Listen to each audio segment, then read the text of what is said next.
it'll probably come. And so as an organization, we're preparing for that, and even our program is going to start complying with a lot of R135 requirements, so that when that day does come, we can just say, okay, to the DCA, we can just say, okay, we've been doing this now for 6 months or a year.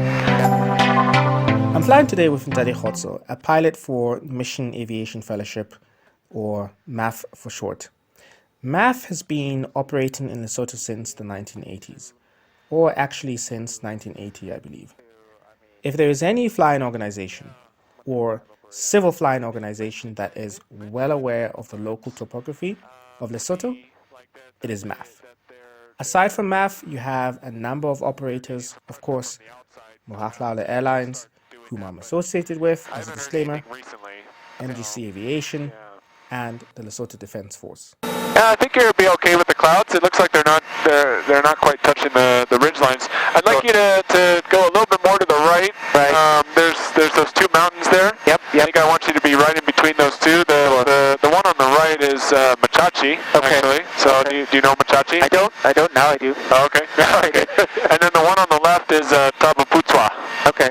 And that's actually where the Taboputswa Pass is, a little bit more to the left, but the ridge is a little bit lower on the right-hand side of Taboputswa, so we'll just continue on that way. Okay. You will find there are few and far between videos on YouTube or on the internet in general of mountain flying in South Africa, let alone Lesotho. And I figured, let me add to the pool and just give some exposure to what's possible in flying in Lesotho and actually between South Africa and Lesotho. There is so much potential for mountain flying here. Recreational trips, training, mountain flying training, experience flights, the likes. And of course, yes, there is a lot of red tape to go through, but it's possible. And that's what this video is about, to showcase that possibility. For those of you who are pilots or associated with the industry, we are all aware of the Flying Wild in Alaska docu-series, which I think started off the whole craze on mountain flying or mountain bush flying. But as of late, with YouTube blowing up, you get the likes of Trent Palmer with his filmographer skills. It just captures the essence of mountain flying, the joy that can be had with it.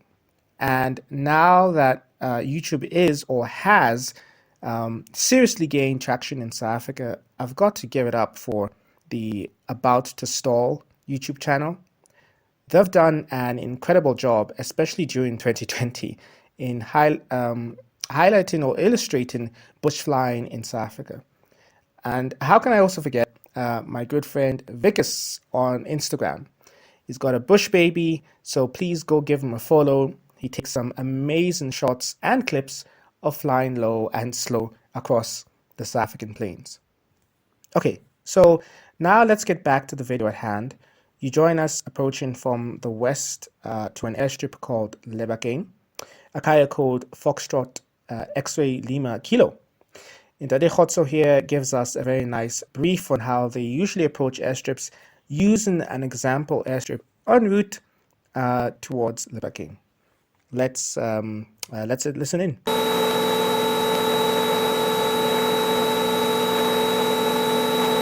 So a normal approach into... Well, there's nothing normal about that approach. Well, you'll see. No, you basically fly over the airstrip, into the valley, and then you have, it's almost more of a rectangle pattern. okay. So you have a really long, you have a really short downwind, I guess, because you're just turning in the valley, and then you ride the ridge line. You basically ride the ridge line on the western side, and you just have a really long base leg. And then when you turn final, you turn final, and you're a quarter mile final, really, once you turn. So it's like turn, land, yeah. And you have just a few seconds really to evaluate whether you can land or not. Yep. Because there's a certain point. So we have essentially two types of airstrips, and this is really an MAF definition, but we call them, we have two types of airstrips. We have stop critical airstrips, and we have go critical airstrips. So what we define as a stop critical airstrip is an airstrip where you have to be down and braking by a certain point on the runway, otherwise you go around. Do a nice gradual descent. We can get quite a bit of turbulence off this ridge, especially with the winds blowing at our tail here. This is where all the eddies would be on this side. So this is our airstrip chart. You want to find Lebakeng for me. It's alphabetical. Okay. LS. I think K is just before. Yeah, there you go. Oh yeah, keep flipping. That's some performance charts for Lebakeng, so then it'll be right there. So that's our airstrip chart. It gives us all. Okay, so I just want to pause here for a second. MAF has designed aerodrome charts and performance tables for all the airstrips that they fly into Lesotho. This means this is their proprietary information, and you may ask the question, aren't there any aerodrome charts provided by the Department of Civil Aviation in Lesotho? I say department because it is not an authority. It falls under the Ministry of Public Works and Transport as a department, not authority. So the answer to that question is no, for the most part due to budgetary constraints, as with many things. But I like how MAF has compiled their charts, something similar to an IFR approach plate, giving you your approach procedure, approach speeds and descent rates, missed approach point, hazards to look out for, etc., etc. It definitely reduces the amount of workload. As you recall, Ntade did say every airstrip in Lesotho has its own unique challenge. And so now we begin this spiral descent into Lebakeng airstrip, and the reason being is because the entire airstrip is just completely surrounded by an enclave of mountains. All the pertinent details of Lebakeng airstrip. So here's your length, 1,800 feet, 549 meters. Yep. So this is a stop critical airstrip. We can actually land both directions. Okay. It's not as common to land runway 11. It's more common, probably 90% of the time we land, or 95% of the time even, we land 29er. Even with a little bit of a tailwind, we like to land runway 29er. That's uphill essentially, you know, landing uphill. Yep. So we don't land 11 very often, but we do occasionally. Sometimes the wind does blow, you know, up the hill. Yep. At enough of a wind to warrant a downhill landing. Yep. Get set up for I'll do a right downwind for 29 here. Okay. Coming down to 7,000 feet and okay. Airstrip wind lasso has been brief, so lasso is our acronym that we use for length, altitude, surface, slope, obstructions. Right.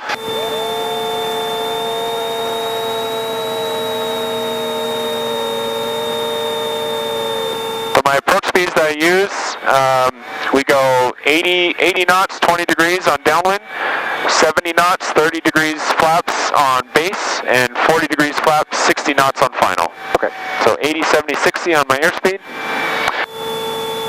Okay, now this is where it gets really exciting. You've noticed we've executed a spiral descent within the airstrip's mountainous enclave onto circuit height above the airfield, 1,000 feet as standard, so 7,000 feet altitude.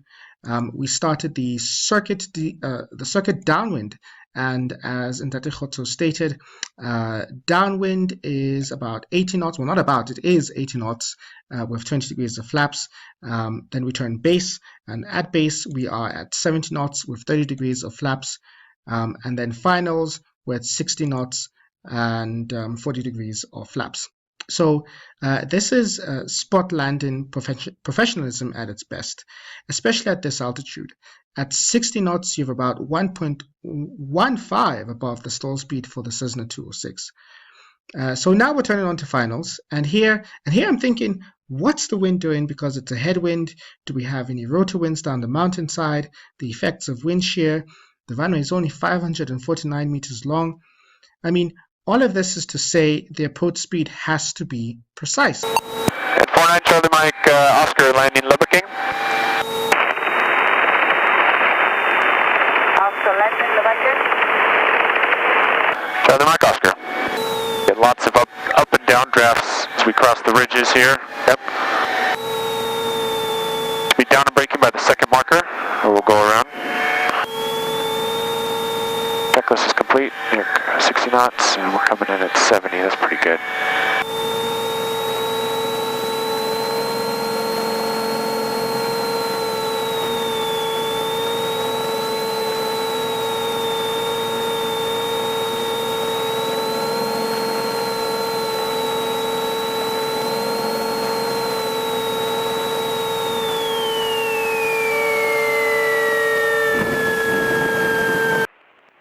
Let's look at that from another angle, and I just want to pay attention, I want you to pay attention to the engine on approach and the pitch of the aircraft, the nose pitch or the wings pitch of the aircraft on touchdown.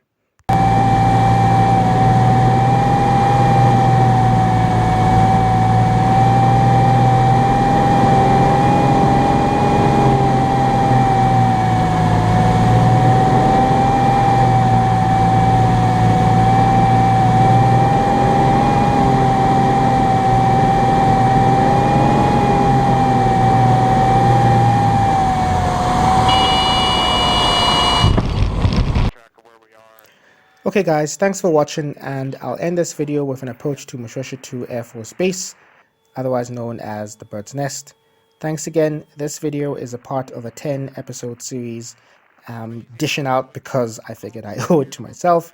I've got tons of archive videos and they're all picking up dust. So if you want to see the other videos I've put out there, check them out, subscribe, like, and all that good stuff. Thanks for watching, and safe flying to all of you out there.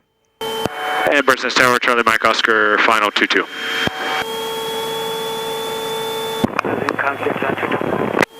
Hey sir, clear to land 2-2, Charlie Mike Oscar.